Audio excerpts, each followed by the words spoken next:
Blessed Sunday po ulit sa ating lahat. Let us read po according to Psalms 93 verses 1 and 2, ESV. The Lord reigns. He is robed in majesty. The Lord is robed. He has put on strength as his belt. Yes, the world is established. It shall never be moved. Your throne is established from of old. You are from everlasting. According po sa Global Study Bible, chapter 93, chapter 29, chapter 95 to 99 are hymns of praise for God's kingly rule over creations. The idea of God as universal king is rooted in the creation account. It is Israel's great privilege to be ruled by the God who is the king, our universal creator and Lord, who one day will rule all nations. Belief that God reigns is the ultimate solution to doubt and despair. So brothers and sisters, who is the king of your life today? God is reminding us, God is reminding you, no matter uncertainty in your life, God is saying, I'm still the king and the ruler of this universe. So let's proclaim today that God reigns forever and ever. God reigns in our life. God reigns in my life. Let us sing. You reign over all the earth, we sing it. You reign, justice and peace you bring it. You reign, Holy One, you reign. Let's sing. You reign over all the earth, we sing it. You reign, justice and peace you bring it. You reign, Holy One, you reign. Just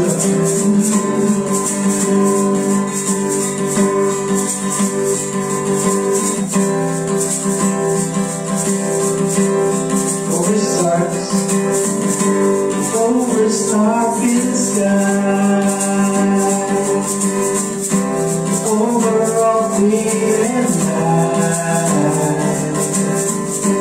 What was always meant to be, your glory reigning over me.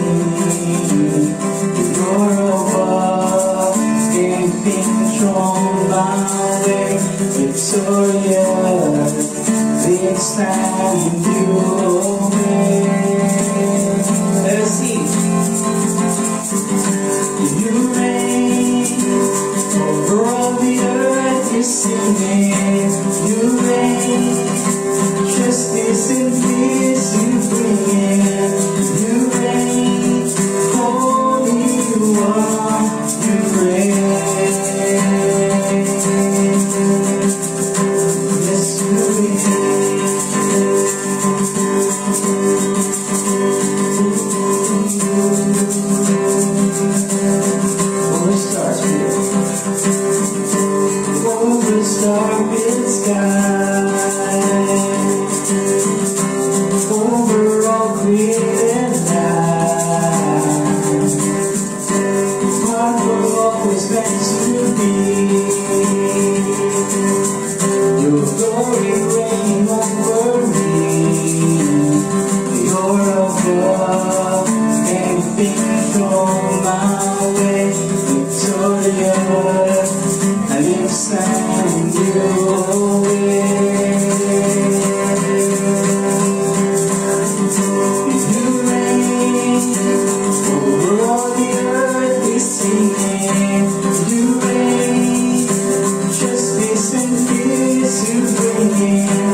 continue to praise the Lord, for He is unchanging God.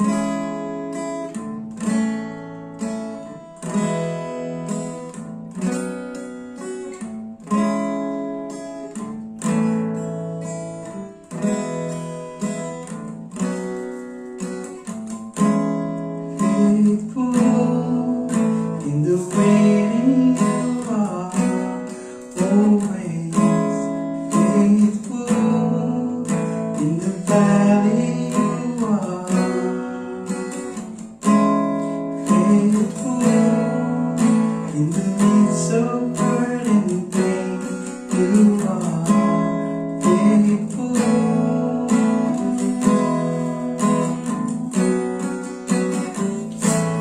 Promises remain forever and ever. You won't fade away. You never change. Unchanging God.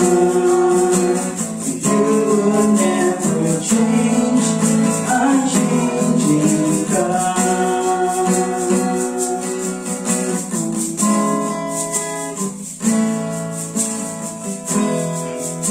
Mighty you are. Mighty in the battle you are always with me. You are God who overcomes. Mighty, you will raise me from the grave. You are mighty.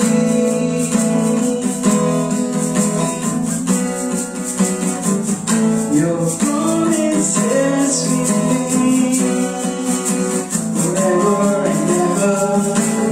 You won't fade away. You never change. Unchanging God. You will never change. Unchanging God.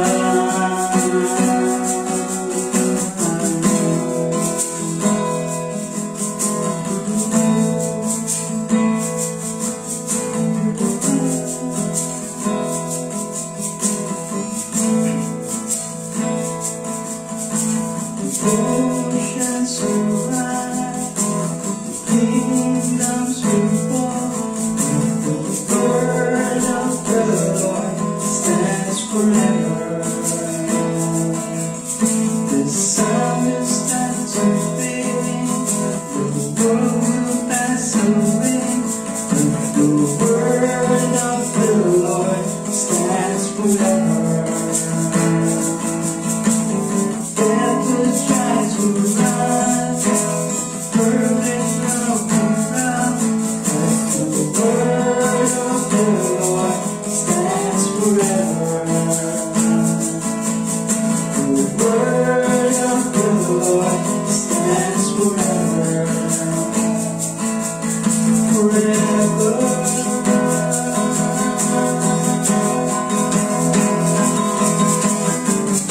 Your promises remain forever and ever.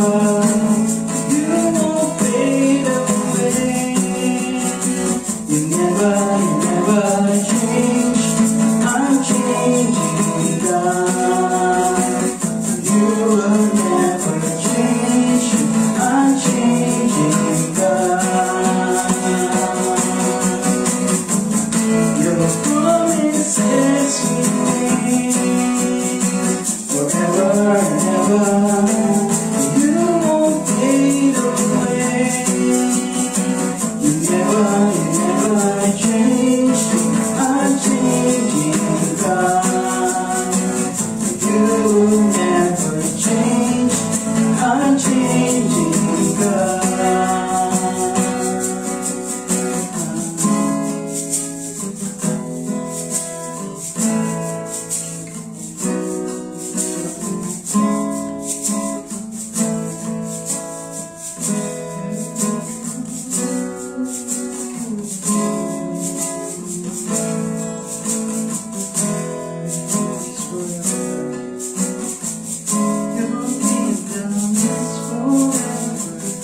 Your love will last forever. All glory, all honor unto our God forever. Your kingdom is forever. Your love will last forever.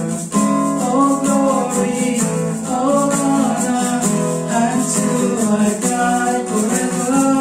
Your kingdom is forever. Your love will last forever. All glory, all honor unto our God. Let's read there. Your kingdom is forever. Your love will last forever. All glory, all honor unto our God forever. Your kingdom is forever. Your love will last forever. All glory, all honor unto our God forever.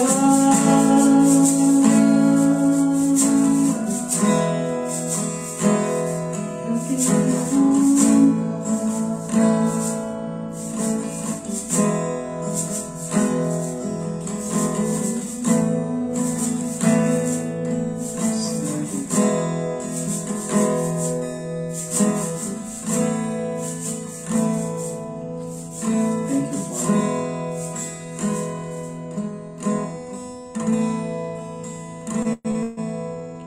Thank you for always reminding us, Lord God, that you, God of promises, Lord God, you always keep your promises to us, Lord God. And we thank you, Lord God, because you will never change. Kung ano po yung pangako niyo noon, yun pa rin po yung pangako niyo hanggang ngayon. And the love that is unfailing, Lord God,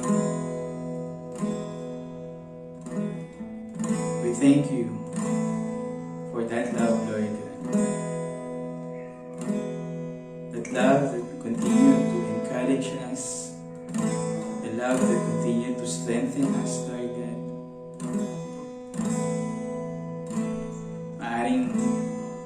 Marami na pong nangyayaring kaguluhan sa paligid namin, Panginoon. But you are always still, Lord God.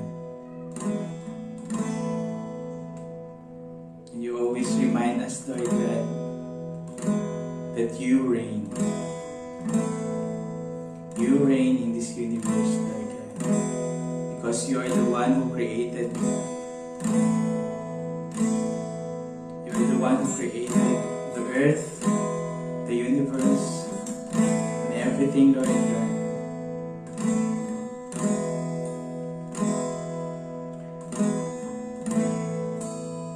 We thank you, Lord God, for continue embracing us, Lord God, with your love. And we continue to acknowledge, Lord God, apart from you, we are nothing. Hindi namin kayang harapin ang kinabukasan. Hindi namin kayang gampanan, Panginoon, yung lahat ng trabaho na meron kami. Lahat ng gawain na meron kami. Only because of you, Lord God, we can stand up. Because of you, we can face any challenges, Lord God, in our life, and that because of you, Lord God. And we thank you, Father. We glorify your name today, Lord God. Continue to touch our hearts, Lord God. Continue to remind us, Lord God, your love, your grace, your forgiveness, Lord God. And we thank you, Lord God, for who you are. All glory, all honor to you alone, Lord God. We thank you and we bless your name today. We bring back all the glory and praise you alone. In Jesus' name we pray. Amen and amen.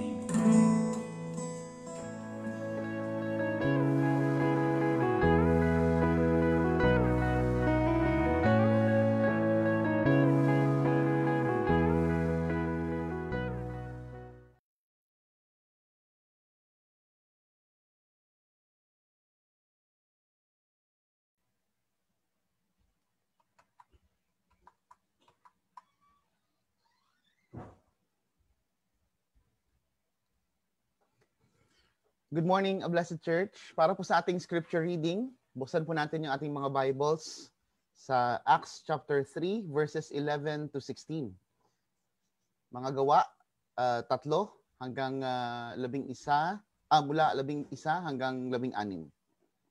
Acts 3, 11 to 16. So ano man po ang translations na hawak nyo ngayon, okay lang po yan.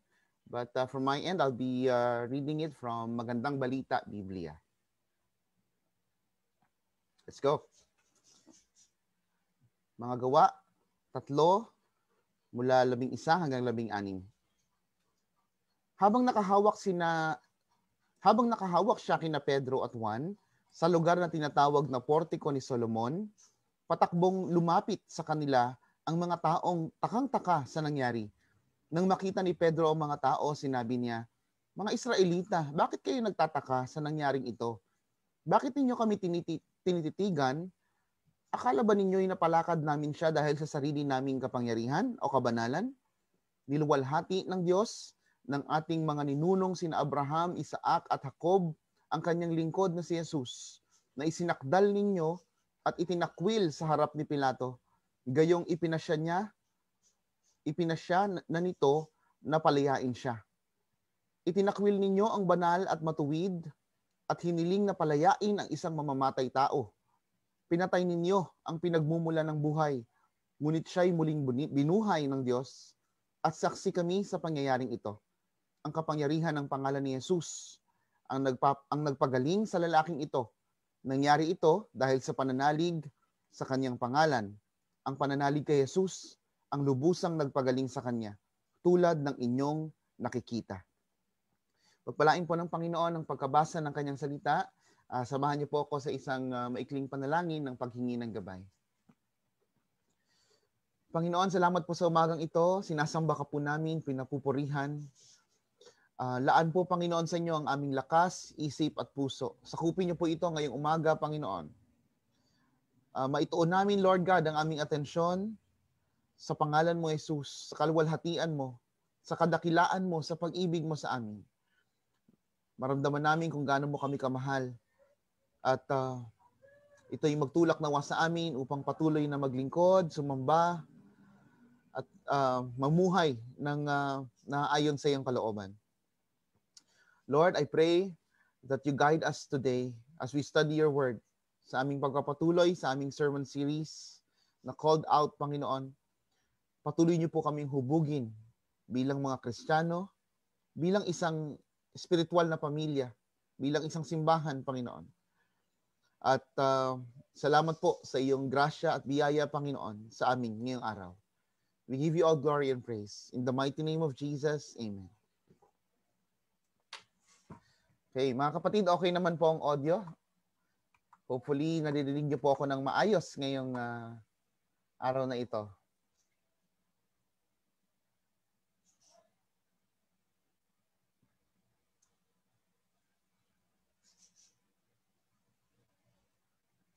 Okay, pasensya na po kayo. Siniset ko lang po yung yung Facebook live din natin in case makita ko na in case na hindi nyo ako naririnig, at least I know, no? Just have to make sure na tayo po ay nagkakarinigan. Okay naman po, no?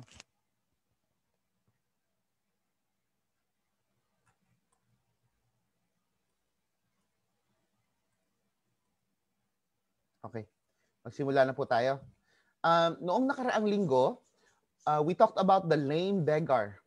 Ito pong lumpo simula pagkabata at pulubi na palagi ang nakatambay o nakapwesto doon sa tinatawag na the beautiful gate. And this lame beggar received miraculous healing from God through the Apostle Peter. So kung natatandaan nyo pa po, para lang makapag-review tayo ng kaunti, kinuha ni Pedro ang atensyon ng taong ito. Ang sabi niya, look at us. Tumingin ka sa amin kasi nga, 1,000 tao ang naroroon. Hindi po ba? At napakahalaga na kunin ng kanyang atensyon.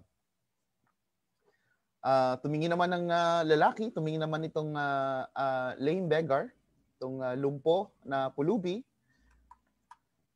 expecting to receive money from Peter and John. Kaya lang, he heard the words, disappointing statement from Peter. And sabi ni Peter, I have no silver and gold. No? So how disappointing for a beggar who expects money. But Peter continued. Siya ay nagpatuloy. Buti na lang siya ay nagpatuloy. Hindi niya pinutol ang kanyang statement doon sa wala akong pera. Okay? Pero ang sabi niya sa lalaki, but what I do have, I give to you. Kung anong meron ako, ibibigay ko sa iyo. At mga kapatid, if I may ask you again, ano po ang meron si Pedro? Ano pong meron si John? Ano po meron ang mga apostol? So yun po ang pinagtuunan natin ng usapin noong nakaraang linggo, and hopefully yan po ay nagdala ng kalinawan sa inyong mga isip patungkol sa topic when it comes to miracles. Okay? So as an apostle of Christ, Peter and John and the rest of the apostles has been granted the gift of healing and miracles. Okay? So hindi lang sila inutusan, they're not only commissioned, but they're also empowered by Christ to what? We see that in Matthew 10, chapter 8. Ang sabi ni Jesus Christ sa kanila, heal the sick, raise the dead, cleanse the lepers, cast out demons. So it was a direct commission from the Lord.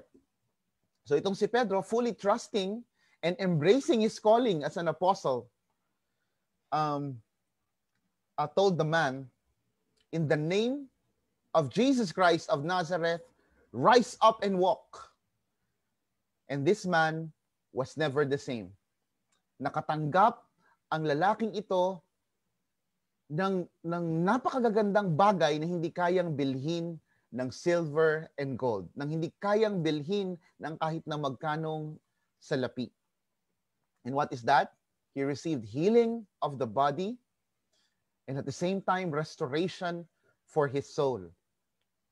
For the first time, itong lumpo na ito, no, na matagal, simula pagkabata ay hindi nakakapasok sa templo, now he has been granted access for the first time because of the healing that he received from the Lord through the apostles. So, ang tanong ko sa inyo mga kapatid, imagine if you were Peter. Halimbawa kayo po si Pedro. Okay? Ano po ang gagawin ninyo sa mga pagkakataong ito? So, what would you do in this moment of glory? Okay? Mga ilang linggo lang ang nakalilipas, these apostles were in hiding. Natatakot sila sa kanilang buhay. They were afraid of the possibility that they are being hunted by the same people who killed their master. But now, they are exposed as a champion. They have become instant superstars in that location, facing the possibility that people will hunt them, not to kill them, but to obtain autographs. Di pa naman uso ang autographs noon, no? So nag-earn sila ng fans, nag-earn sila ng admiration, okay? Nag-earn sila ng praises perhaps during this period, during this moment when they were able to perform miracle for this lame beggar. Exactly fulfilling the intention of the gift of miracles that Jesus Christ has given to the apostles. Ngayon, pag-usapan po natin kung ano ang ginawa ni Pedro, okay? at matutunawa tayo sa mga examples na kanyang ipinamuhay sa tagpong ito. Okay? So let's discuss that further. Mag-start po tayo doon sa verse 11. Ano pong sabi sa verse 11? While he clung to Peter and John, all the people, utterly astounded, ran together to them in the portico called Solomon's, o yung Solomon's porch na tinatawag. So ang sabi po rito sa verse 11, the healed man, itong lame beggar, okay, lame from birth na beggar, was healed, and then after that miraculous healing, he clung. Ano po ibig sabihin ng clung? Sa Tagalog, parang ang pinakamalapit nating naiisip, clung, parang sumabit, no? Or you mock up, no? But the original word used for clung in this text was krateo. Krateo. Na ang ibig sabihin po ay to hold fast. Okay? To hold one fast in order not to be sent away. Ito po yung akto na yayakapin mo either sa hita o sa kamay yung isang tao na ayaw mong i-let go. Okay? Hindi ko alam kung saan nangyayari yan. Nangyayari ba yan sa break-up? O siguro nangyayari yan sa airport. Yung mga bata na may awareness na yung kanilang tatay o kanilang nanay ay saglit silang iiwan para mag-abroad. 'Di ba? Kaya hindi talaga I think hindi advisable na magsama ng bata sa airport, no. It is one of the loneliest place I know, 'di ba? Bukod sa hospital at sementeryo, ang airport malungkot na lugar, no, unless you're going there to have a vacation somewhere. Pero para sa mga kapatid nating OFW, yung mga kaya meron kayong mga kamag-anak, kapamilya na OFW, alam natin na kung gaano kahirap itong kung yung kalagayan na kapag magde-depart, kapag aalis na yung ating mahal sa buhay, 'di ba? Ang hirap nilang i-let go, lalo na sa case ng mga bata. So ito yung picture na meron tayo dito sa verse 11. The healed man clung, pero hindi siya umiiyak, hindi siya malungkot. Sobrang higpit ng hawak niya, okay? Actually ang implication po nito, bear hug. Okay? Bear hug. Kung paano kung yakapin ng isang oso na para bang hindi ka na makakawala. Sa Tagalog, mahigpit na pagkakayakap. Okay? Pero hindi siya malungkot na yumayakap. Siya ay tuwang-tuwa. Siguro umiiyak siya, pero those were tears of joy. Okay? I suppose the more accurate picture would be kapag dumating na yung OFW na kamag-anak natin na galing sa ibang bansa. Tapos for the longest time, no, again nagkaroon ng pagkakataon yung bata na makita yung kanyang tatay o yung kanyang nanay, 'di ba? Ang unang gagawin niya yakapin, no? At parang ayaw nang bitawan dahil miss na miss. Yan yung picture ng clung dito sa verse 11 na makikita natin. So, the healed man, bagamat ang pinupuri niya ay Panginoon sa kanyang kagalingan, okay? He was recognizing that it was God who helped him, expressed his grateful heart still to Peter and John. And that's good. Alam niya kasi na naging instrumento itong mga apostol na ito para sa kanyang kagalingan. Okay? Pero hindi lang po 'yun ang nangyari. Hindi lang isang tao ang nag-earn ng pagkamangha o ang nagpakita ng pagkamangha kay Peter at John. Obviously, the miracle got people's attention. Okay? And that's the purpose of miracles during that foundational era ng pagsisimula ng simbahan. It was to get the unbelievers' attention. Okay? Kasi kung walang miracle, kung hindi sila bibigyan ng a gift of miracles, itong mga apostol na ito, nobody will listen to them. They will be ignored. Kasi yung mga tao during that time are religiously inclined at many of them are scholars, mga religious leaders, Pharisees, scribes, hindi po ba? Sadducees, mga matataas ang pinag-aralan, no? Anong dahilan meron sila para tumigil at makinig dito sa dalawang ito, kina Pedro at John, and to the rest of the apostles. So the purpose of miracle is to get the unbelieving people's attention towards the gospel. And that's basically what happened here. Nung gumaling ang lumpo sa kanyang karamdaman, it drew attention. Nagkaroon ng commotion doon sa templo. Ang sabi sa verse na binasa natin, they were astounded. Sila ay namangha. Takang-taka sila. Okay?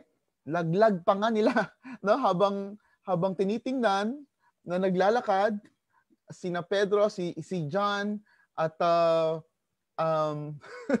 can you imagine the picture? Merong taong nakasabit sa kanilang mga bisig. Okay? Kapit-kapit, na halos ayaw silang bitawan. Okay? So that's the scenario. At itong mga taong ito, recognizing that it was a miracle, ang sabi sa verse, they ran together towards Peter and John. So ano po nangyari? Tumakbo sila, sabay-sabay silang tumakbo, no? We don't know kung merong naapakan. Parang concert, no, na parang nakakatakot, baka may magkaroon ng stampede. Ganun yung sitwasyon. We're talking about thousands of people. Okay? Running towards Peter and John. Nakikita po ninyo kung gaano yun, kung gaano kalaking eksena doon sa templo. Okay? So they followed Peter and John to the Solomon's portico. Yung Solomon's portico po o yung Solomon porch na tinatawag ay nasa east side ng templo. It was a corridor kung saan si Jesus Christ ay nagmi-minister, kung saan siya nagtuturo. If I'm not mistaken, this is the same place kung saan nagalit si Jesus, no? Na pinalayas yung mga nagtitinda. Okay? And this is also the same place where the early church worshipped. We see that in Acts chapter 5 verse 12. Now, let's continue. Ano pong sabi sa susunod na talata? Ang sabi, when Peter saw it, he addressed the people. Men of Israel, why do you wonder at this? Or why do you stare at us? As though by our own power or piety, we have made him walk. So, nung nakita ni Pedro ito, anong nakita niya? Siyempre, no? Hindi pwedeng lumagpas sa kanyang pansin. Itong libo-libong katao na pasugod sa kanilang dalawa ni John, ano? At ang kanyang nasabi, mga kababayan, men of Israel. So dito makikita natin that Peter was directly addressing his fellow Jews. No? Yung mga Hudyo. These are religious people of his time. He was addressing them. No? These are the same people who accused Jesus and allowed him to be crucified. Yan. Led him to suffering and crucifixion. Okay? Now, ang sabi ni Pedro sa kanila, ba't kayo takang-taka? Wow. Ako man, kung nandoon ako, magtataka ako, di ba? Especially if you don't recognize Jesus and you see something like that happen in your time, di ba? Anong mararanasan natin, di ba? Talaga namang mapapawaw tayo, di ba? Pero ang sabi ni Pedro sa kanila, mga kababayan, men of Israel, bakit kayo nagtataka dito? Okay? Ba't kayo nagtataka dito? Why do you wonder at this? At ang sabi ni Pedro pa, why do you stare at us? Okay? So, binigyan tayo ni Pedro ng description kung paanong nag-react ang mga tao during that time. Ang sabi ni Pedro, they wondered and stared. So, anong itsura kaya ng nagtataka? Di ba? Parang nalalaki yung mata at nalilito at sa kanilang kalituhan, sa kanilang pagkamangha, nakatitig lang sila sa iyo. Ganon. Okay? So, they wondered and stared to Peter and John. So, nung makikita natin, they were drawn to the servants who performed the miracle, but not, at least not yet, to the real source of the miracle. Okay? So, nakita po natin, these people are looking at Peter and John as if they were the source of miracle. And that's basically the point of Peter asking them, responding to their reaction, asking them, Bakit kayo takang-taka? Bakit kayo nakatitig sa amin? Na para bang kami ang may kinalaman, na para bang kami ang pinagmulan ng himalang ito. Okay? Yun ang tanong ni Pedro. Now let's illustrate that. Kapag po kumakain kayo sa isang cafe, sa isang coffee shop, or sa isang restaurant, perhaps, and then eto na, nandito na yung waitress na may dala-dala ng inyong order. What do you normally say to the waitress? How do you normally respond to that act of service? Ano pong sinasabi natin? Okay? Typically, we would say, thank you. Diba? We say thanks to the waitress. Okay? Pero kung isipin natin mga kapatid, kung magpapaka-technical tayong lahat, isipin natin na yung waitress, hindi siya ang bumili ng ingredients ng pagkain inihain niya sa'yo. At hindi rin siya ang nagluto. Okay? But all she did was to pleasantly take your orders and place the food on the table. But she's the only one who hears the words, thank you. Diba? So kung tutuusin, why don't we say, thank you, owner? Why don't we look for the owner, look for the manager, look for the cook, although sometimes it happens kapag sobrang appreciated natin yung ating kinain, no? But usually, okay, on usual occasion, it is the waitress who normally gets our thanks. Diba? But don't get me wrong, mga kapatid, it is good to say thanks. We should give thanks, especially to these people who provide excellent and pleasant service to us. Okay? So walang mali doon, Pero ang dinadrive ko lang na point ngayon is that yung ating thank you, okay? Kung tutuusin, saklaw noon yung pinaka-source ng na-enjoy nating pagkain, Yung pinanggalingan talaga. Walang iba kundi yung may-ari na bumili ng ingredient, nag-hire ng cook, yung cook na nagluto, nag-prepare, nag-ayos ng plating, no? Kung tutuusin, di ba? But we never think of exerting effort to give them credit. Nandun lang tayo sa first base palagi, yung pinaka-visible na nakikita natin, yung pinaka-malapit na servant na naglilingkod sa atin. Okay? So, saying thank you even applies to ministry. No? We ought to honor and appreciate our leaders and workers. That's biblical. Okay? Pero let us always remember that the highest credit belongs to the main source. Ang pinakamataas na pasasalamat ay laan doon sa totoong pinanggalingan ng mga pagpapalang na i-enjoy nating lahat. And the early church understands that very well. Okay? So kung makikita po natin dito, the Apostle Peter was quick to deflect the focus towards God away from himself. Okay? So alam niya siya yung pinaka-visible. At tayong mga tao, we are visuals. Na? Kung sino yung visible sa harapan natin, yun lang talaga usually yung ating napapansin, na pagtutuunan ng atensyon. Diba? And Peter knows that. Okay? At bago pa siya matukso na angkinin ang karangalan na nalaan lamang sa Diyos, the Apostle Peter made a quick decision to deflect. Ibig sabihin, iniwas niya ang kanyang sarili sa papuri. He was quick to deflect the focus towards God, na ibaling ang atensyon, papuri sa Diyos na totoong pinagmulan ng himala. Ngayon mga kapatid, isipin natin uli the same things that we have talked about last Sunday. Hindi ba ito yung apostol? Hindi ba ito yung apostol kasama ng iba pa? Na nakikipagtalo, na nakikipagkompetensya sa kanyang mga co-apostles, called co-disciples, para magkaroon ng pinakamataas na pwesto sa kalangitan.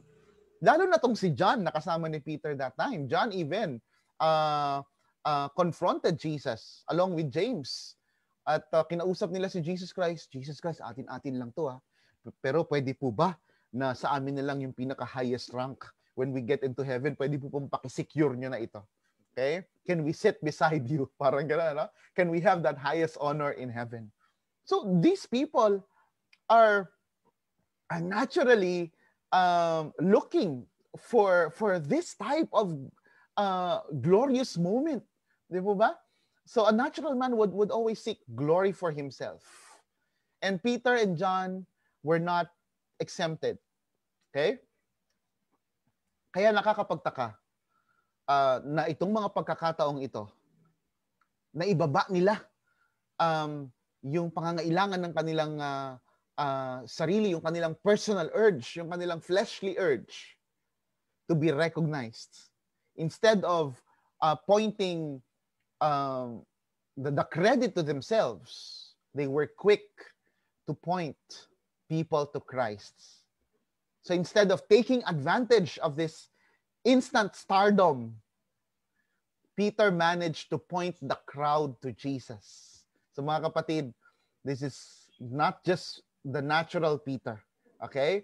This is what the Holy Spirit can do to a person. Okay? Lagi nating napag-uusapan kapag nababanggit mo ang Holy Spirit, ang task ng Holy Spirit is to point people to Christ. Okay?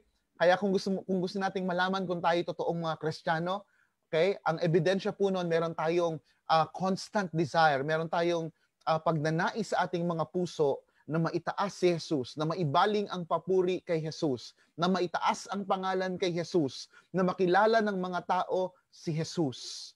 Yan po ang nananaig sa buhay ng isang taong totoong pinangungunahan ng banal na Espiritu.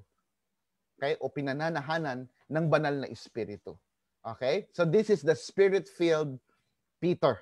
This is not the natural, selfish Peter and John, but this is the Spirit-filled Peter wanting to give the glory back to whom it belongs. Okay?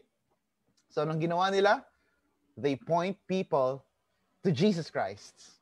They point people to Jesus Christ. Okay?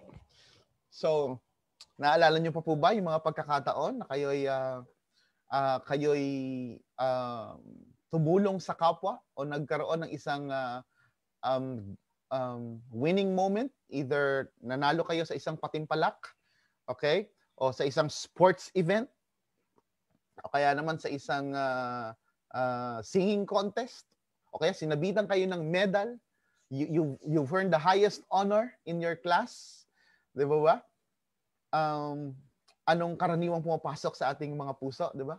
Naturally, nag-strike yung ating fleshly desire to be recognized, to be above everyone else. Ang galing-galing ko, di ba? Ako ang pinakamatindi, di ba? That urge of wanting to be better than anyone else, di ba? So ang hirap po nun, kapatid, ano? But if we are Christians, di ba, we know how to respond. No? We point the glory to Christ. We say, this is by God's grace. Okay? This is for God's glory. Glory to Jesus. Okay? Kapag sinabi, uy, grabe naman yung ganda ng cellphone mo ngayon, brother. We say, wow, nga, ganda niyan, pagpapala ng Panginoon. Sa habag ng Panginoon. Oh, grabe, brad. Ang galing-galing mo naman. Natanggap ka sa trabaho. Yes, by God's grace and mercy. No? So, anong ginagawa natin? Instead of saying, hey, naman, tinatanong pa ba yan? Okay? So, instead of saying, expected ko na yan, mananalo talaga ako, expected ko yan, ako talaga ang pinakamagaling. Instead of exalting ourselves, Christians must point the praises and exalt the name of Christ and Christ alone. Okay? So ano pong sinabi ni Pedro? Himay-himayin po natin kung ano-ano yung mga description na ginamit ni Pedro para ituro ang atensyon ng mga tao kay Jesus. Okay? Una po, Christ, he referred to Christ as the glorified servant. We see this in verse 13. Let's read. The God of Abraham, the God of Isaac, and the God of Jacob, the God of our fathers, glorified his servant Jesus, whom you delivered over and denied in the presence of Pilate when he had decided to release him. Okay? So ang sabi ni Pedro, yung Diyos na na nangako kay Abraham, ang Diyos na sinasamba ni Abraham, ni Isaac, ni Jacob, ang Diyos ng mga ninuno natin, ang siyang mismong nagluwalhati kay Jesus. Okay? This is a glory. Jesus is the glorified servant. Okay? And who glorified him? The Father. Who glorified him? The God of their fathers. Okay? So pag-usapan po natin yan. Peter emphasized that indeed, Jesus is the Messiah that they've been waiting for. By using those phrases, the God of Abraham, the God of Isaac, the God of Jacob, the God of our fathers, okay? Ang ginagawa po ni Pedro, ina-address niya yung isa sa mga pinakamalalaking curiosity at pagnanais na taglay ng mga Hudyo, and that is to behold the Messiah, and that is to experience, to see the witness and witness the coming of the Messiah. So sinasabi ni Pedro, ito yung tagapagligtas. Ito yung ipinangako, si Jesus yun. Okay? Yung inyong pinagkanulo, yung inyong ni-reject, yung inyong inakusahan, yun ang Messiah. He is our Savior. Siya ang tagapagligtas. So on this text, Jesus Christ was referred to by Peter as the servant whom the Father glorified. So ang sinasabi nito ni Pedro, Jesus Christ is the fulfillment of the covenant that God made with Abraham, passed on to Isaac, then Jacob, to our fathers. So yun ang sinasabi niya, no? Balikan nga po natin yung pangako ng Diyos kay Abraham. We see that in Genesis 22, verse 18. Ang sabi po, and through your offspring, all nations of the earth will be blessed because you have obeyed my voice. Sa pamamagitan ng iyong punla o sa pamamagitan ng iyong, ano ba sa offspring? Kalimutan ko. O basta naintindihan niyo naman, no? ng iyong anak, okay? All nations of the earth will be blessed. O ng iyong lahi, all the nations of the earth will be blessed because you have obeyed my voice. Now, reading this text, the name Isaac easily comes to mind, no? Na ito bang offspring, kasi hindi naman plural, hindi offsprings, no? Kundi offspring. So this is singular. Could this be referring to Isaac na hinintay ni Abraham? Sa pamamagitan ba ni Isaac mapapagpala ang lahat ng bansa? Yun kaya ang ibig sabihin ng Bible verse na ito. Now, we have this confirmed. We have this clarified by Paul in Galatians 3:16. Ito po ang sabi sa Galatians 3:16. Now, the promises were made to Abraham and to his offspring. It does not say, and to offsprings, referring to many, but referring to one. Now, was that Isaac? Is that offspring? Is that seed Isaac? No. Ang sabi rito, and to your offspring who is Christ. Okay? Kaya ang sinabi ng Diyos kay Abraham, yung tinatawag nating Abrahamic covenant, okay? We see that in Genesis 12, we see that in Genesis 22, it being reiterated. Ang sinasabi dito ng Diyos kay Abraham ay, I will bless you through the promised Messiah, so that all the people in the world will be blessed through you. Okay? By means of that seed, by means of that offspring. Okay? Kaya tayo mga kapatid, mag-iingat tayo na gamitin yung text na yan, ha? Minsan nag-devotion tayo, and kumbaga parang ang feeling natin tayo si Abraham, ano? na pinagmulan ng covenant. Well, by principle, saklaw naman talaga tayo ng pagpapalang yan. Pero, ang tendency sa atin, lalo't hindi natin pinag-aaralan mabuti yung ating binabasa, ay inegate o i-reduce yung meaning ng Abrahamic covenant sa temporal and physical situation natin. Okay? So wow, naku, nabasa ko to. Pangako sa akin ng Diyos na ako'y pagpapalain. Siguro magkakaroon ako ng bagong kotse. Siguro magkakaroon ako ng mga lupain. Siguro yayaman ako. Siguro magiging bilyonaryo na ako. At kapag ako bilyonaryo na, mapapagpala ang lahat ng bansa. Siguro magdodonate ako sa mga organization, institution. Naku, mga kamag-anak ko, magsisiyaman din. Mga kaibigan ko, bibigyan ko ng balato.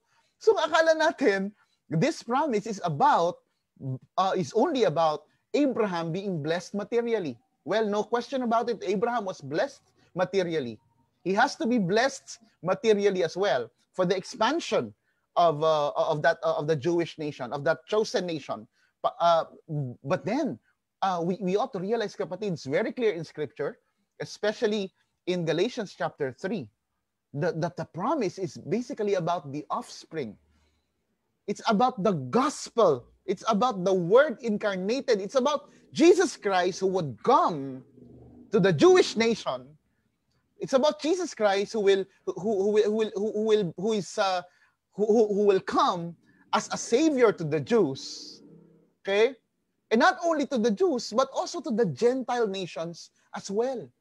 That's what the promise is about. It's not just pertaining to material blessings, although we know that the Lord blesses materially, pero ang pinakamataas na pagpapala na makakamit ng isang tao is yung spiritual blessings only found in Jesus Christ. So naintindihan po natin, mga kapatid, ha? So that is the promise to Abraham. Okay? At ano ang pinangako, or should I say, sino ang ipinangako? Jesus Christ was promised to Abraham. Jesus Christ was promised to his descendants, the Jewish nation. And at the same time, ang sabi rito, all the nations will be blessed through that offspring. Jesus Christ was promised even to the Gentile nations like us. So hopefully, maliwanag sa atin yan. So Jesus Christ came as a humble servant. Okay? Okay, he's a humble servant. Sabi sa Matthew 20:28, even the Son of Man came not to be served, but to serve and to give his life as a ransom for many. Sa kabila ng katotohanan na siya'y kataas-taasan, nagawa niyang magpakababa, lumagi sa ating sitwasyon upang maglingkod. Okay? Upang makaranas tayo ng maigting na antas ng paglilingkod, even to the point of giving his life as a ransom for many. Binigay ang kanyang buhay para sa katubusan ng maraming buhay. And for that reason, Christ is glorified.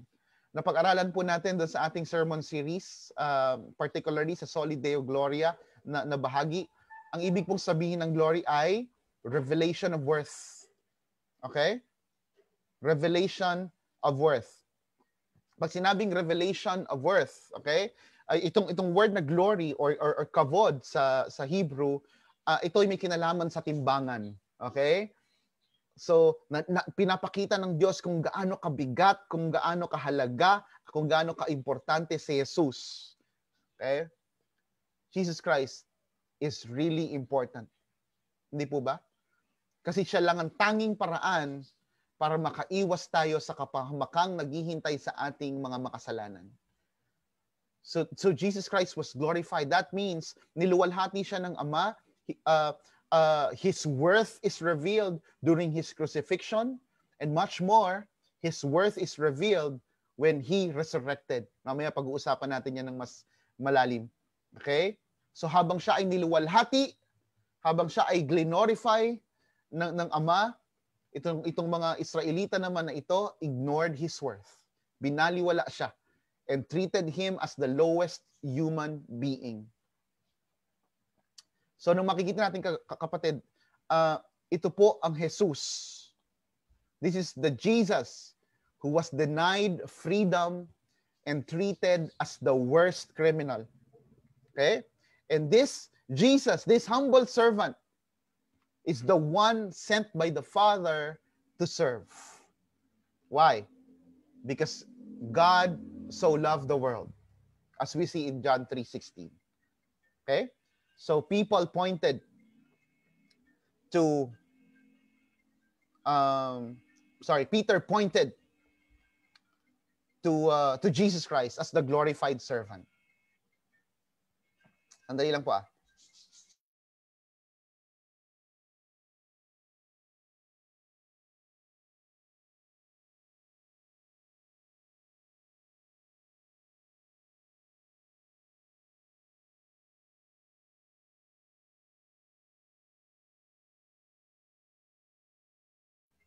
Okay. Paumanhin po sa interruption mga kapatid, okay?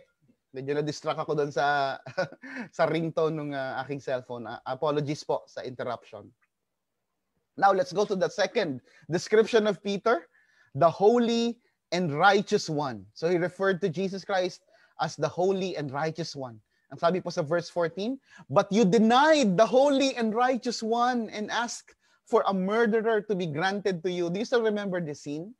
Kung saan, as part of the tradition, pinapili po yung mga tao kung sino ang palalayain. Ito bang si Barabbas na mamamatay tao o si Jesus na wala namang nakitang valid accusation, na? So ano pong pinili ng mga tao? Do you still recall? Do you still remember who they picked? Okay? Instead of picking the innocent Jesus, they picked Barabbas to be sent to freedom. So pinakawalan si Barabbas. Hindi po ba napaka-ironic niya? Napakalaking injustice. That is the greatest injustice that a man has ever faced in history. Okay? So, ang ina-assert po ni Peter, ang pinagdidiinan ni Pedro dito, ay yung katangian, yung attribute ni Jesus Christ, yung kanyang perfection and purity. Kaya ang tawag po sa kanya ni Pedro, this holy and righteous one. So there's no evil in him. There's no speck of dirt in his soul, in his character, no? Wala siyang bahid ng kahit anumang karumihan. And since he is holy and righteous, he hates evil. Okay? And in his hatred against sin, he could have just destroyed us all in an instant. Alam niyo po ba 'yon? Na yung kapag sinasabi nating God is good, okay? Yun po ay comfort sa mga Kristiyano na nananalig kay Jesus.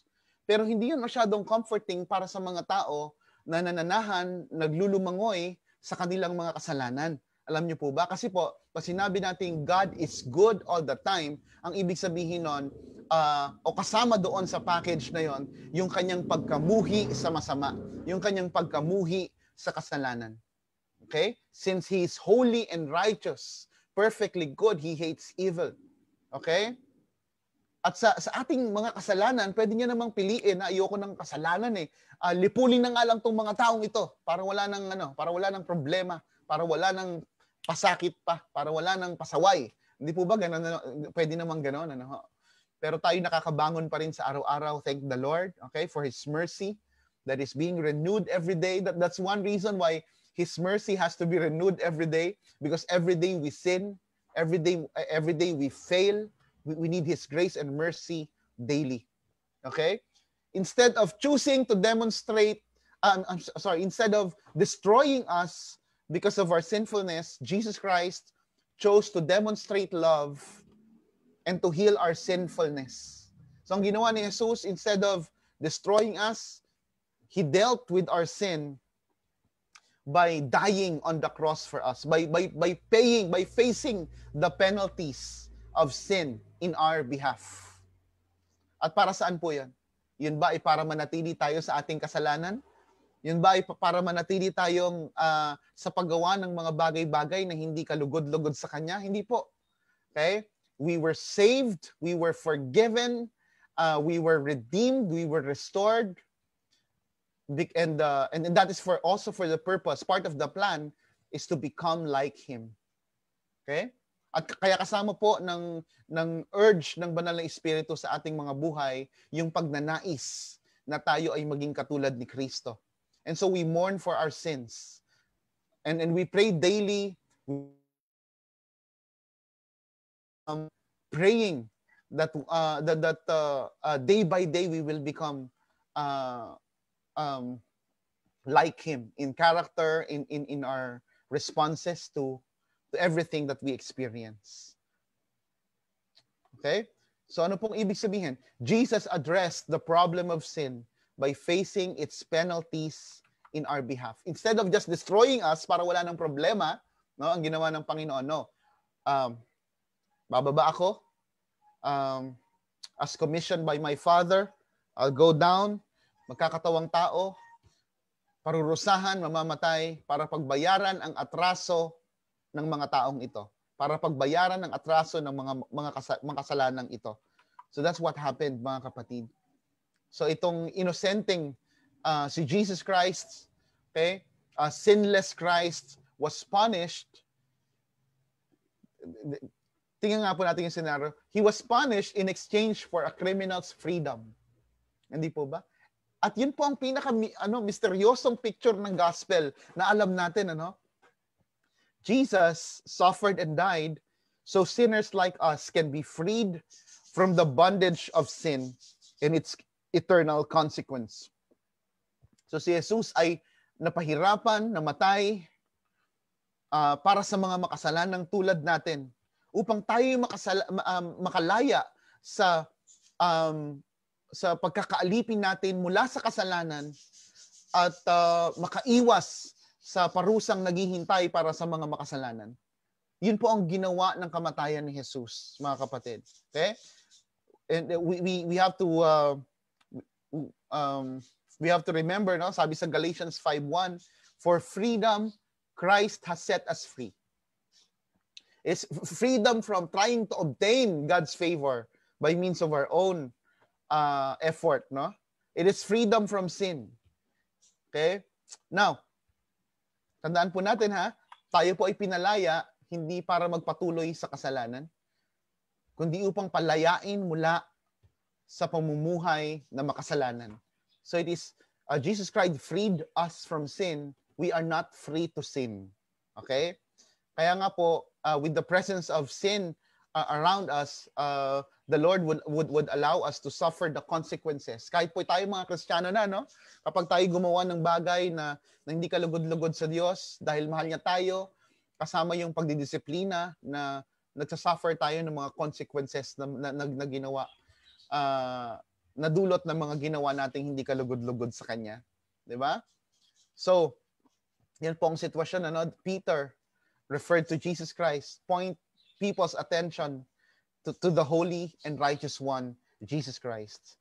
And not only that, mga kapatid, he referred to Jesus Christ as the author of life. Look at this author of life. Ano pong sabi? And you killed the author of life, whom God raised from the dead. To this we are witnesses. Ang tapang ni Pedro, no? Addressing thousands of people na may kinalaman sa kamatayan ni Jesus. No? Ang sinasabi niya sa kanila, kayo, pinatay nyo ang may-ari ng buhay, ang source ng buhay, the source of life. Jesus is the source of life. Kaya ang sabi niya, I am the way, the truth, and the life. No? Sabi ni Pedro, kayong dahilan bakit namatay ang author of life. Nakakatakot yun, ano? Kung ikaw nandoon sa crowd at alam mong merong isa ka sa mga nakisigaw na crucify him, crucify him. Ipako sa krus. Kung isa ka sa mga taong yun, naririnig mo si Pedro, ano kaya ang mararamdaman mo, kapatid? Di ba? And knowing, hearing, and acknowledging the truth that Jesus indeed is the author of life. Di ba? Siguro kakabahan ka, no? Para, kung si Jesus ay masama at mapaghiganti, anong gagawin ng Diyos? Di ba? Bigla ka na lang hindi makakahinga. Why? Kasi He owns that life. Okay? He's not obligated to give us life. We have life by His grace. We have life because He is merciful. Okay? Kaya kung gugustuhin niyang kunin ang buhay mo agad-agad, mamaya, bukas, sa makalawa, okay? Pwede niyang gawin and He would not be violating anything. Okay? Because He's the owner of it. Okay? Kung nakita niyo ako na halimbawa yung cellphone ko ay ginawa kong pamato sa touching. Ako, napaka old school naman no illustration ko, no? Or whatever I wanted to do to my cellphone, no? Yun ay laan sa akin. Why? Because I own that cellphone. Let me tell you, kapatid, your life. Actually, ikaw, yung kabuuan ng ikaw, okay, ay pagmamay-ari ng Diyos. And God being so sovereign can actually just choose to take away that life from you. Di ba? But He's merciful. Thank the Lord. He is. No? So, anong mararamdaman ninyo kapag naririnig nyo ito at tayo may kinalaman, no, sa kanyang kamatayan? So, Peter was telling them, kayo ang dahilan. Okay? But this is the author of life. And since He is the author of life, He was raised from the dead. Okay? At sabi niya pa, nasaksihan namin yon. Okay? We're not just talking about 1, 2, or 3 witnesses or eyewitnesses of Christ's resurrection. Okay? Paul indicated around 500 people who saw the risen Christ. Okay? So sinasabi ni Pedro, He's the author of life. And since He's the author of life, death could not hold Him. Okay? Alam niyo mga kapatid, the worst crime in history happened when the sinless God died in the hands of sinful men. Okay? Itong mga nakaraang linggo, no? Mga nakaraang araw, kapag tayo nagbabrowse ng Facebook and we see horrible news, okay, about crimes, pinatay ng wala namang kalaban-laban, pinatay ng walang kadahi-dahilan, hindi po ba? And we say, ano ba nangyayari sa daigdig ngayon? Ano ba nangyayari sa mundo ngayon? Ba't ang sama-sama ng mundo? Ba't puro na lang patayan? Well, mga kapatid, nagkakaroon tayo ng mas malawak na exposure because of social media now. We are in the modern day era. Okay? Pero let me tell you, the world has always been like this. Okay? At ang sabi ng Bible, it is going from bad to worse. Ito po ay lalala pa. Huwag kayong magtaka kapag dumating ang pagkakataon na tayong mga Kristiyano, tayong mga naninindigan sa ating pananampalataya ay nasa loob na ng mga kulungan. Okay? Huwag kayong magtaka kapag dumating ang pagkakataon na ang pagiging Kristiyano ay itinuturing ng kriminalidad. That's not far from happening, mga kapatid. Actually, it's already happening in many areas. Okay? But the worst crime ever happened was when Jesus was crucified. Lahat ng injustice dinanas niya. At lahat ng pahirap dinanas niya, kamatayan na hindi naman dapat laan sa kanya. At sa pamamagitan ng kamatayan ni Jesus, okay, He was able to prove His claim. Anong sabi niya sa John 11:25? I am the resurrection and the life. Whoever believes in me will never die. Yun ang sinabi ni Jesus Christ. Okay? I am the resurrection and the life. He's the author of life, and so He was risen on the third day. Okay? Ano po sabi sa Acts 2:24? Let's read our Bible.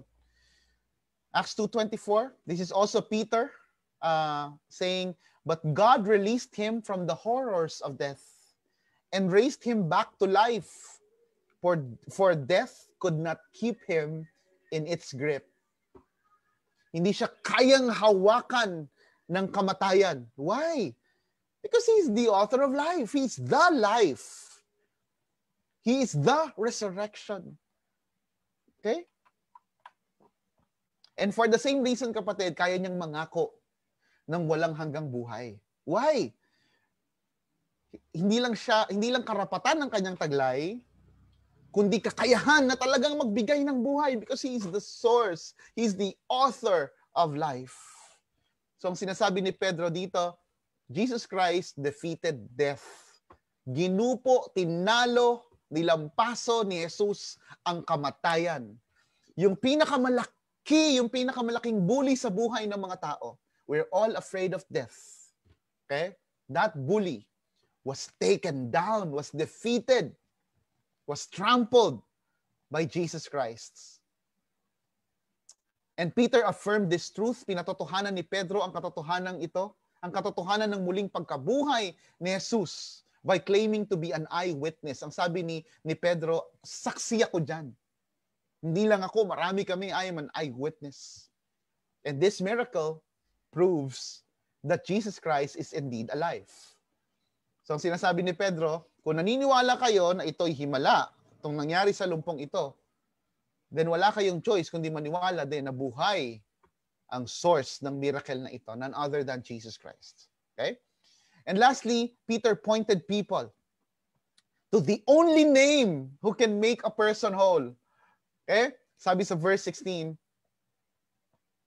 and his name, by faith in his name, has made this man strong, whom you see and know. And the faith that is through Jesus has given the man this perfect health in the presence of you all. So Peter points to the only powerful name who is able to do such astounding miracle. Mga kapatid, kung kayo ay nasa a blessed church for a particular name other than Jesus, then I must tell you, darating ang time, if you do not change your perspective on that, you will also be gone. Okay? Your Christianity is not true. Hindi kayo makapaninindigan at hindi kayo makakapanatili. No?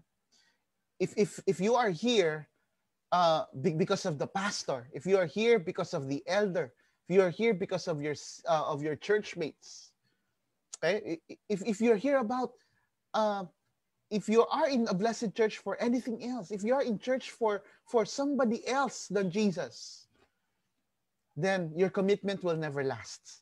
That's for sure, mga kapatid. Okay? Yun ang tatandaan natin. Kaya itinuro ni Pedro ang kaisa-isang pangalan, only the name of Jesus, na pinanggagalingan ng mga mahihimalang bagay. So, idinulot ng Panginoon sa lalaking ito, ang description sa atin ni Pedro, he regained perfect health. He was given perfect health. Ang original po na word na ginamit doon sa perfect health ay yung salitang holokleria. Okay? Holokleria. Yan pala, holokleria. Na ang ibig pong sabihin niyan ay complete soundness or wholeness. Pagkabuong muli. So hindi lang paa ang inayos ni Jesus. Okay? Hindi lang paa ang gumaling ng lumpo. Okay? Pati yung kanyang isip, pati yung kanyang puso, yung kanyang entire being was made whole. This broken person was made whole in the name of Jesus Christ. Remember the command?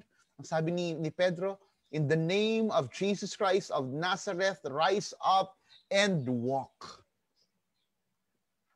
And he did, as was commanded by the apostle. Okay? At kung ano po ang ginawa ni Jesus sa lumpong ito, what Jesus did to the lame beggar's body, he can also do to every soul that puts faith in him. Kasi mga kapatid, we are all broken. Lahat po tayo ay wasak. And we need Jesus Christ to make us whole. Okay? And how do we gain that? No? How do we receive that? By putting our faith in that one and only name that has power.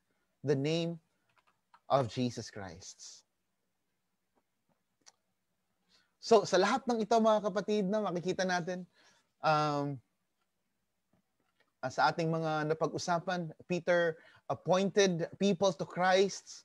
He pointed people's attention to the glorified servant, Jesus Christ, to the holy and righteous one, Jesus Christ, to the author of life, Jesus Christ, and to the only name, Jesus Christ, who can make a person whole. So pinili ni Pedro na itaas ang pangalan ni Jesus. Itaas si Kristo sa paningin ng mga tao, sa kalagitnaan ng mga tao, in the midst of that crowd who witnessed the manifestation of His gift. Okay? Kasi po alam niya, siya po ay walang kabuluhan malibang si Jesus ay sumasa kanya. He knows he is nothing apart from the source of His gifts. Okay? So hindi ko alam kung anong gift mo, kapatid. But be very wise, be very quick and wise to use your gift to point people to Christ. May it be singing, may it be serving, may it be giving, may it be may it be yung technical matters, whatever it is that God gave you, use that gift. May it be your resources, may it be your passion for serving, use it to exalt the name of Christ and Christ alone. Okay? So again, let us always be quick to point people to the one who truly deserves the people's attention, Jesus Christ. Okay? Meron pong isang nagsabi, sabi niya, preach the gospel, die, and be forgotten. That's his motto. This is from Nicholas Ludwig, Count von Zinzendorf. Okay? Hindi masyadong sikat si Nicholas Ludwig. Ano? Probably the Lord granted his requests. He just wanted to preach the gospel. Tapos, pag namatay siya, makalimutan siya, okay lang sa kanya yun. For as long as the name of Christ is glorified. And not only Nicholas, John the Baptist in John 3:30, ang sabi niya, he must increase, but I must decrease. Less of me, more of Christ. And even the Apostle Paul in Galatians 2:20, ang sabi niya, I have been crucified with Christ. It is no longer I who live, but Christ who lives in me. And the life I now live in the flesh, I live by faith. I live by putting trust. Na? I live by faith in the Son of God who loved me and gave himself for me. This is coming from the Apostle Paul. Let's do the same, mga kapatid, ha? Sa ating ginagawa, ito may pagtulong sa kapwa, ito may kabutihan sa ating mga kaibigan, kamag-anak, okay? Matakot tayo, kabahan tayo dun sa mga tagpo kung saan ang papuri ay sasaluhin nating mag-isa. Ay sasaluhin natin para sa ating mga sarili. Let us be quick to deflect the attention to the main source of that help, to the main source of our gift and talents. Now, mga kapatid, gusto ko lang i-address itong isang napakahalagang bagay din as we end this sermon. Kayo po ba naka-encounter na ng mga tao na ayaw maging Kristiyano kasi according to them, ang mga Christians ay hipokrito? Have you heard that sentiment before? Ayoko maging Christian? Mga hypocrite naman yung mga Christians na yan. No? Pag sinabing hypocrite, falsehood, hindi totoo, mapagpanggap. Mga Kristiyano yan, mga papanggap yan, banal-banal, hindi naman talaga. Diba? Nakaranas na po ba kayo ng ganyan? Siguro naranasan niyo yan sa inyong kaibigan o inyong kamag-anak, ini-invite niyo sa church, sasabihin sa inyo, ayoko maging Christian. Yung kilala kong Christian, hipokrito. Sama ugali. Di ba? So how do we deal with them? Alam niyo po ba kahit si Mahatma Gandhi expressed the same sentiment? Ang sabi niya, I love Christ, but I do not like Christians. Okay? Yun ang kanyang panuntunan. So he did not end up, Mahatma Gandhi did not end up, as far as we know, sa kanyang, yung kanyang pinumuhay, we don't know kung ano nangyari towards the end of his life. Maybe he surrendered his life to Christ anyway. Hope so, no? Sana ganon para makausap natin si Mahatma Gandhi sa langit someday, no? Pero yung kanyang expression, sabi niya, ayoko maging Christian. No? Why? Kasi nakaranas siya ng mga harsh treatment against Christians of his time, no? Now, how do we deal with this type of person? Tuturuan ko po kayo kung paano tumugon sa ganitong klaseng sentiment. Okay? Unang-una po, kailangan nating i-acknowledge yung katotohanan na talaga namang nag-e-exist ang hypocrisy. Okay? Pwede natin silang sang-ayunan at sabihin, well, that's true. Marami talagang nagki-claim na Christian, but actually they're not. O marami pa rin Christian na maaring nagsisimula pa lang o talaga namang mga disobedient Christians na hindi nagpapakita ng mga Kristiyanong pag-uugali. So that's true. That thing exists, even in church. Actually, mga kapatid, it exists everywhere. Okay? So halimbawa, bigyan ko po kayo ng example. Sa palagay po ba ninyo, Halimbawa, kayo po ay kumain sa Jollibee. Tapos doon sa loob ng Jollibee, meron kayong daladalang McDonald's. Okay? Nakalagay pa doon sa inyong meal sa box na hawak-hawak ninyo, McDonald's. Bagong luto. Tapos kumain kayo sa loob ng Jollibee. Ano po sa palagay ninyo ang maaaring mangyari? Naranasan niyo na po ba yan? Huwag niyo nang i-try ha, pero palagay po ninyo. Okay? I know of some people who did that at ang nangyari po ganito, merong crew na nag-approach. Merong crew na mag-a-approach sa'yo para sabihin, hindi po yan pwede. Okay? Okay lang po ba na itabi nyo na lang po itong McDonald's? Okay? Dahil ito po ay Jollibee. Diba? Ethical naman. Tama nga naman. Ang laking kabastusan nga naman na kakain ka sa loob, ang dala-dala mo McDonald's. Diba? So, merong expectation, this crew, yung mga crew ng Jollibee, they want to appear loyal to the brand, no? Kaya ikaw, kapag nasa doon ka sa loob, dapat loyal ka rin sa brand, no? But let me ask you, ito bang mga employees ng Jollibee, sa palagay ninyo, kumakain rin kaya sila ng McDonald's from time to time? Nagda-dine-in rin kaya sila sa McDonald's from time to time? Umu-order din kaya sila online ng McDonald's from time to time? I would say yes. I would say many of them would do that, no? Kasi nakakasawa naman, although halos parehas lang naman halos, no? Pero of course, no? May mga times na kakain sila rin ng McDonald's, kanilang competitor, di ba?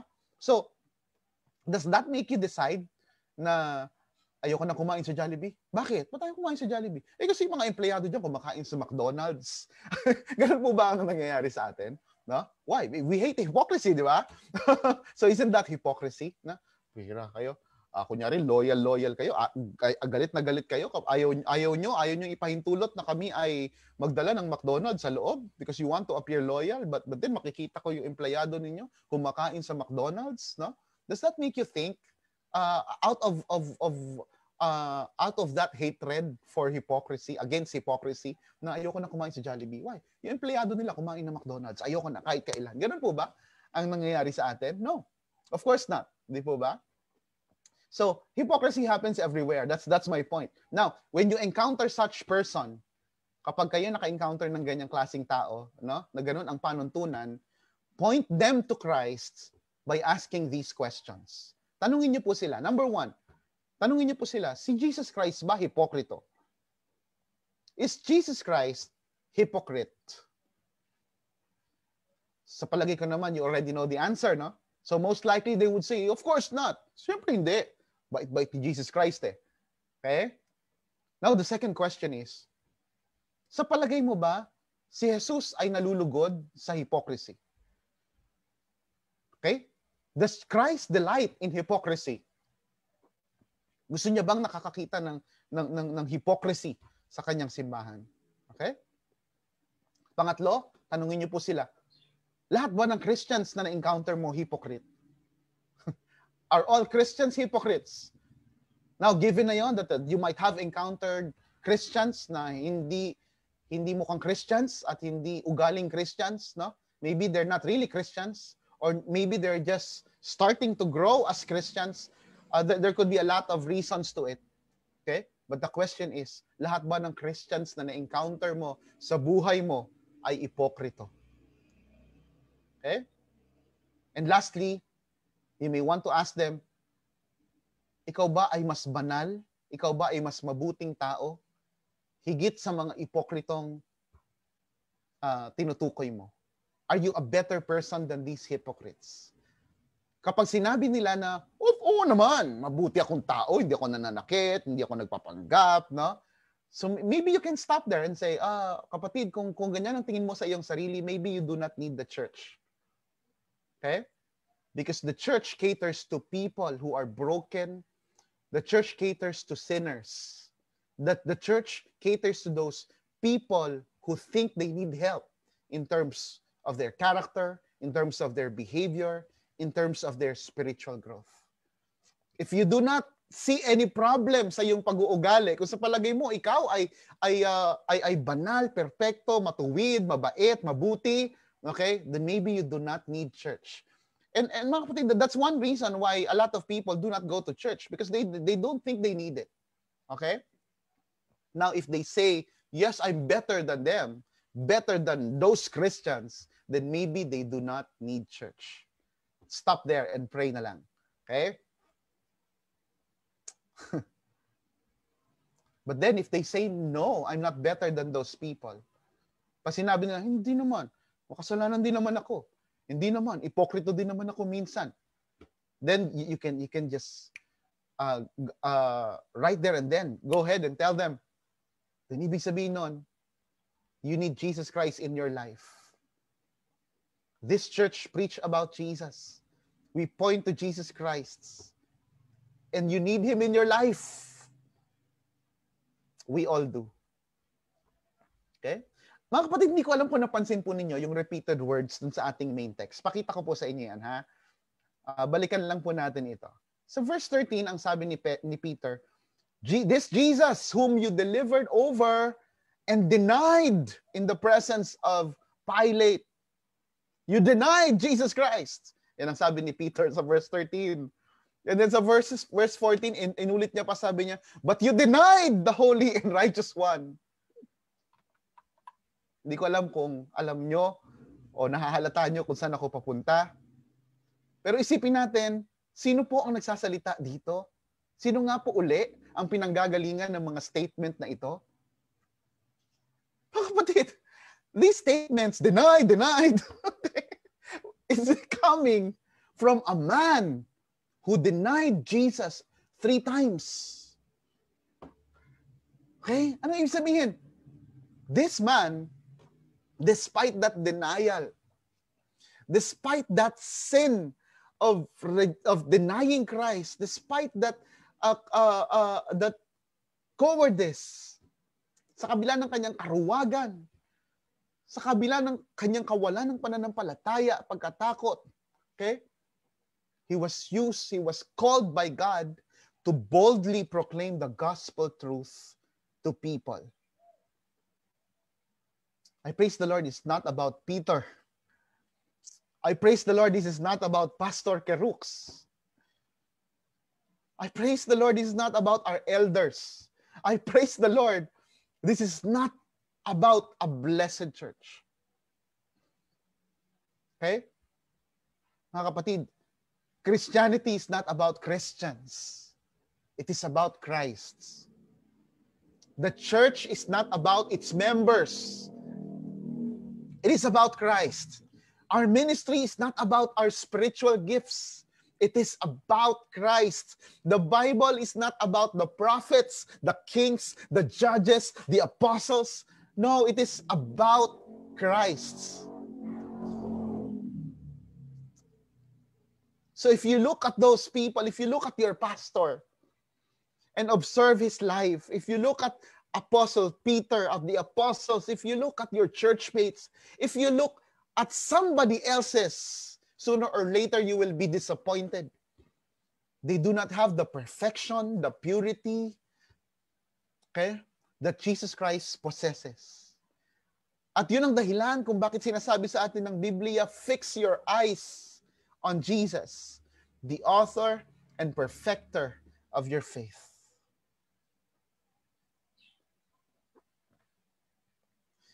So, blessed church, in everything that we do, individually or as a church, kung tayo tumutulong sa kapwa na mag-isa o sama-sama bilang isang iglesia, let it be about Christ and Christ alone. Samahan niyo po ako sa isang panalangin. Let's respond to God in prayer.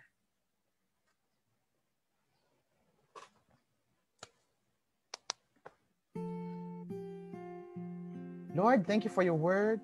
Salamat, Panginoon, sa napakagandang paalala, Panginoon, na ipinagkaloob mo sa amin, Lord.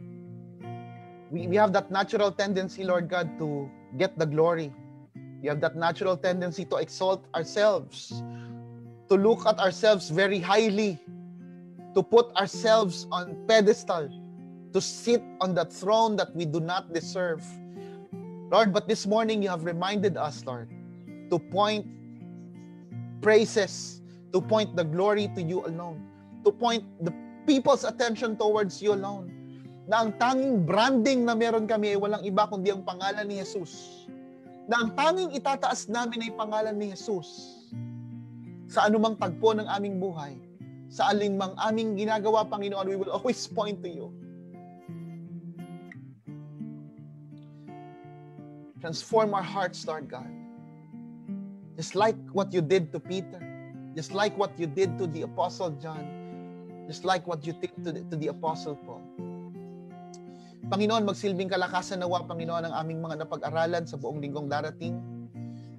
And I'd like to take this chance, Lord God, to pray for my brothers and sisters na maaring dumaranas ng mga pasakit, paghihirap, problema, Panginoon, Lord. Pakalmahin niyo po ang kanilang damdamin, ang kanilang isip at puso, Panginoon. Bigyan niyo po sila, Lord God, ng katugunan sa kanilang mga problema, kalakasan, karunungan, Panginoon, upang malagpasan nila ang mga pagsubok. Thank you, Lord God, for this fellowship. We thank you for a blessed church. And Lord, may we always point people to you. In the name of Christ alone, we pray. Amen.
Sumasayaw sa'yo, naghihintay ng pangungusap mo. Pagising sa umaga, naaalala ka, nasasabik ang puso mo na makapiling ka. Umaawit, sumasamba, sumasayaw sa'yo, naghihintay ng pangungusap mo. Ayaw kong magkulang ng kapangyarihan mo, ayaw kong magkulang ng kabanalan mo. Jesus, dakila ka, tanging sandigan ko, lakas ko ay nanggagaling sa'yo.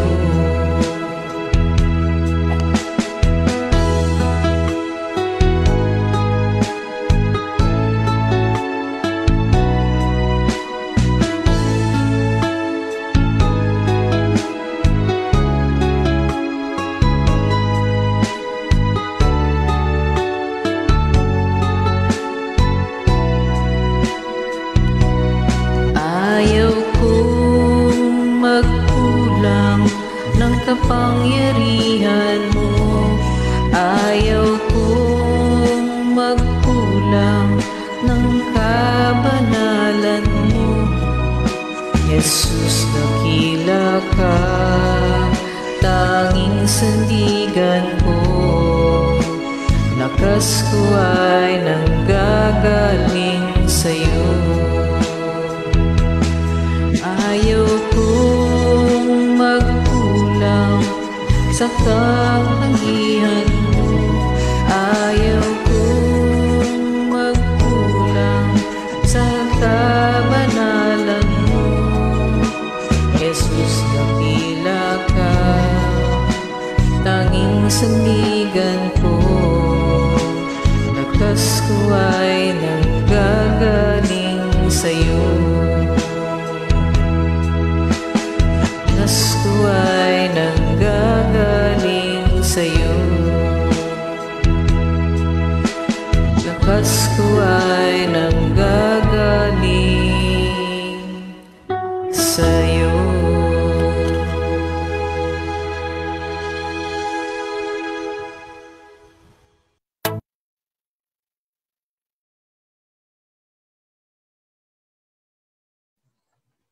Itaas po natin ang ating mga kamay bilang simbolo po ng pagtanggap ng pagpapala na nagmumula lamang sa Panginoon.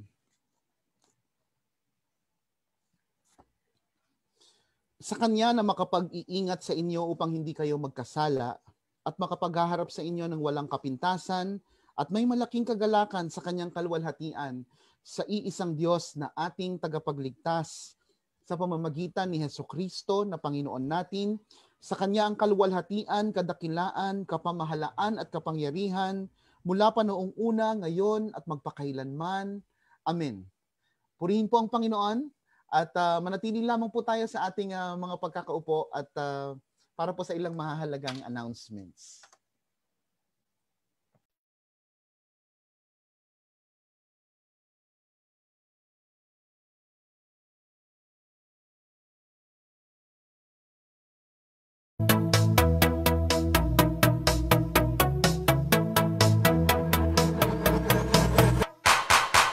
You're the reason why our hearts are beating. You're everything we need. You're the reason for the songs we're singing. We sing because we're free. Come on, we'll let it rise up to our God and Savior. Come on, we'll shout it out louder now. We'll sing it out forever.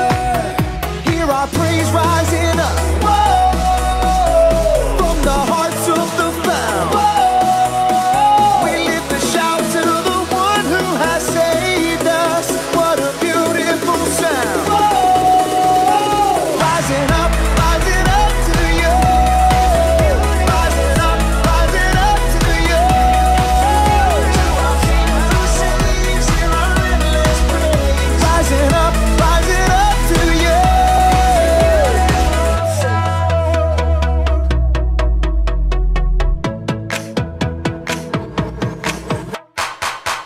You're the reason why our hearts are beating. You're everything we need.